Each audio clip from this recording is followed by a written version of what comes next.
So we finally have keys to our villa renovation in Saheel. And if you haven't seen episode 1, go and watch that right now, because we're talking about everything that you need to do before you get the keys. So we've got access now, and we also have our NOC from EMA for all of the renovation work that we're going to be doing in the villa right now. So I'm going to take you through and talk through some key changes that we're making to add the value and go and get the resale that we want.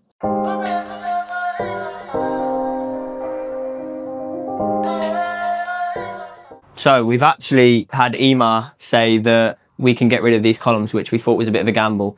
It's because we're doing this side extension here. So we're getting rid of this. We're going to be getting rid of this. Yay! And I mean, this is just being pushed out. So we're doing a side extension so that we're basically increasing the living area space, because I'm stood right now what is going to be the dining area.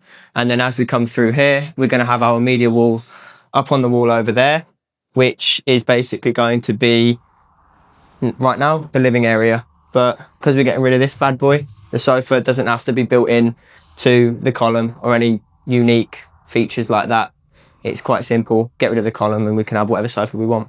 We're basically closing this window off here because on the other side, we're actually doing an extension. So that's going to be inside space, and you don't really want an internal window. It just doesn't really make too much sense. So that'll be closed off. This will be a whole media wall, and the living area angled back to that. So you've got first extension, which I've already talked about, which is obviously going to increase the living space, add the value in that aspect. We're not actually doing an extension in this area, which we've seen done before, and we actually did in our other Type 7. Reason why is because it's wide enough in terms of, it's long enough in terms of living space, dining area, so on and so forth. So EMA only allow you to extend 10%, and we don't really want to utilize it with this space because we'd rather do this side extension because we're actually keeping that wall there. So we are still going to open this out. It's going to be a full set of sliding doors, and then we're getting rid of these 2 columns outside as well. So it's just one nice sheltered terraced area. This wall here is going to have a big X on it because it's going, which is brilliant, because on the other side currently is a family room, but it's going to be our kitchen, because where the kitchen currently is, we are turning into a 4th bedroom. So this wall is coming out now. We're actually going to bring this, close the doorway off here, and then from here onwards it's just going to be fully open.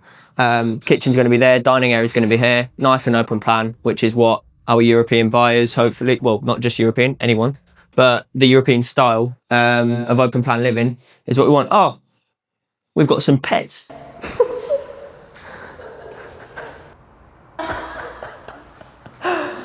Oh, is that on the floor? So out here, I'm stood in what is going to be the kitchen. So because of that, it's quite a small, it's currently a family area. It's quite a small bit of space at the moment. So we are utilising the allowance for the floor area extensions. So all of this is going, we're going to be pushing it out to the sheltered area there. And then that is going to, let's get that done. Let's get this done. All of that demolished out there. This is all coming down as well, these columns, and we're going to have a full set of bifolding doors. The reason why we've gone with sliding there and bifolds here is because the bifolds will open out completely and it'll be indoor-outdoor to where our pergola is going to be. So it's nice to have the al fresco indoor-outdoor experience. But here you want sliding because it's living area. You don't really want to have to faff about with the full bifolds and deal with, flies and stuff like that potentially. So it's a nice mix. I think it will go down well with a future buyer. And then in here, we're going to block this off completely.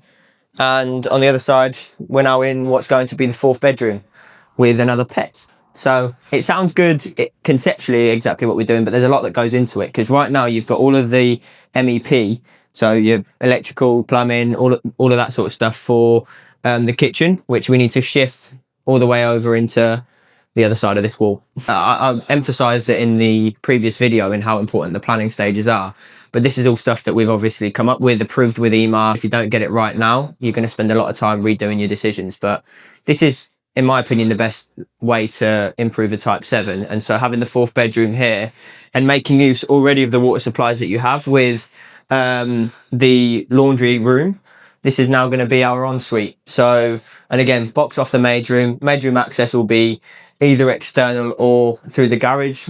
We've gone with external for the NOC, but we can change that quite easily. And then in the maid's room, we're going to partition that laundry room as well as the maids. So that's basically downstairs plans. We're adding the 4th bedroom and ensuite, making the kitchen bigger and also relocating it so that it's closer to the garden as well. And then the extensions that we're doing in the living space as well to increase that. Yeah, so we're out in the garden now. It's a really large plot that we've managed to get with this property, 6,900 square foot, which is above average. So it is.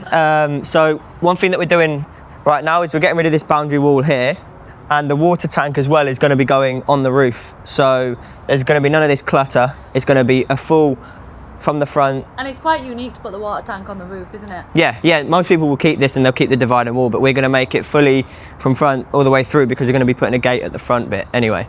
So it's still secure. So there's your privacy and security, but you'll have this whole pathway through for, you know, kids playing, or we're actually doing a wellness area as well, which is going to be sauna and cold plunge, because that's very in and will be pretty cool.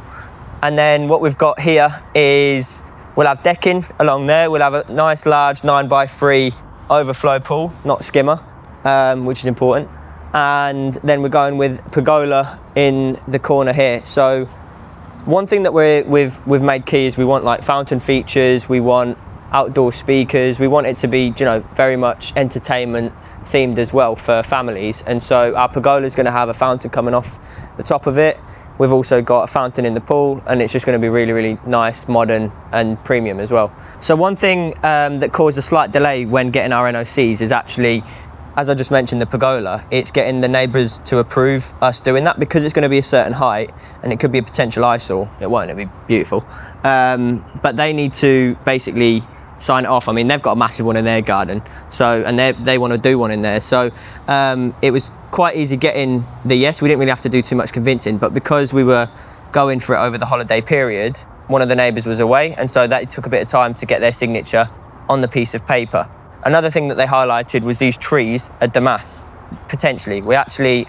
Someone said that they were. I've actually got the app and checked it a few different times and it says that they're not. But I mean, I think because they're coming out so far, we'll cut them back anyway, but I think we are just going to remove them and change it with a whole new foliage, which will still be as high and private and everything like that as what these are providing, but not so far forwards, because the issue with damask trees is the roots, which when we're building the pool and it's got its own footings and everything like that, obviously the property's got its own footings, you don't want the roots of the trees eating into that, and they are actually an illegal tree in an EMAR community. So the last extension that we're doing, as I mentioned earlier, is this space out here.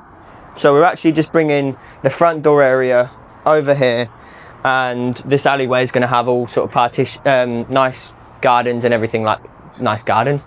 It's going to have nice plants and everything like that, but it just means that we've got a bit more internal space for the wraparound joinery that we're basically going to be putting in here. So you're going to have a point shelf here for keys and whatnot, shoe rack, and custom made joinery that's going to curve round into the media wall around this wall that we're keeping, because the other side of this is going to be your TV.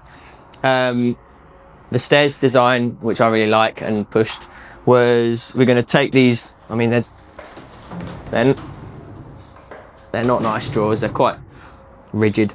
So we're completely removing the stairs and redoing them. But we're going to have an understair garden, which is fun. And then powder room, I mean, just fit out of that same kind of layout. The sink's going to be there, the toilet's going to be there, but it's going to be wall hung. Garage is through there. We're basically just going to be upgrading it slightly with socket points, flooring, and turning it into what people could make a gym or play area. But that's a good value add because it gives them the option. Yeah, exactly. And also, I mean, we are the ones that are going to be essentially carrying out the work. So if a buyer did want that done, we can easily just quote for it exactly how they wanted it, whether it's custom joinery, whether it's, you know, a gym, whatever. The window's here, so it's a lovely large window, as you might be able to see, but we're going to make it one big pane of glass, and we're actually changing the aluminium and windows throughout the property. So up here, not too much is happening other than just fit out stuff, so flooring, paint, those sort of things. We're coming into the master now, so we're going to have a lovely upholstered wall with travertine, bedside tables, nice bed, very grand, very modern. These are all getting ripped out. We're putting brand new carcasses in, a whole new joinery setup with a makeup area, a vanity area, which would be nice. And then currently this is the ensuite. So what EMA have allowed us to do, and we've done it in our other Type 7 for one of our clients, is a first floor extension on the front facade, which is, again, quite rare, but we sent the president with the first one, and now we're doing it again here. We're just switching it up slightly differently. So we are going to be making the ensuite area up to about this point specifically. So from here to where you are, this is going to be walk-in closet space, in addition to obviously the wardrobe space that we've got there.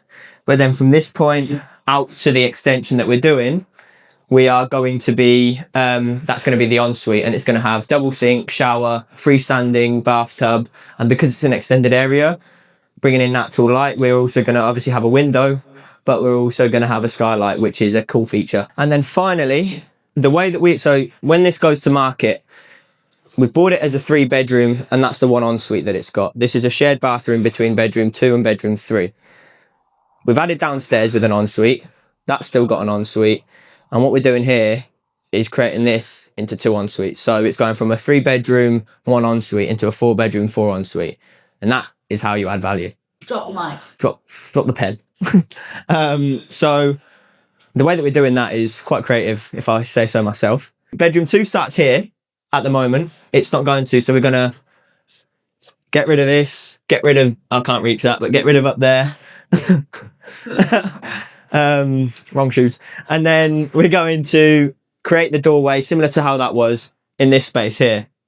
And the reason why is because we're basically going to have an entry point here, obviously a higher door, that's going to go into our ensuite. So picture this, you've got bedroom 2 starting here. So that's where your door is into your bedroom. And then you've got a door going into your ensuite. And what we're doing in here is, at the moment there's a bath and all the other stuff that comes with the toilet, including a bidet. But what we're going to have is just 2 shower rooms. So they're going to be small ensuites, but they're ensuites nonetheless. So you've got entry for bedroom 2 coming in from this direction, and the wall's going to partition off sort of about here, let's say. And then the entry for bedroom 3, which is on this side of the wall, is going to be in this space. So bedroom 3 is going to come through a doorway here. They're going to have the wall partitioning it off there, and they're going to have their own shower space, sink and whatnot there. So this is obviously the second video of the series. We've got access, we're mobilising tomorrow. There's going to be a whole lot of demolition going on and a lot of progress that we're now going to see over the construction phase. This is the part which is exciting. Stay tuned and subscribe if you want to follow along for the full flip in Dubai. So we'll be back here when the guys are on site and we're getting things done. We'll see you in the next episode. Bye bye.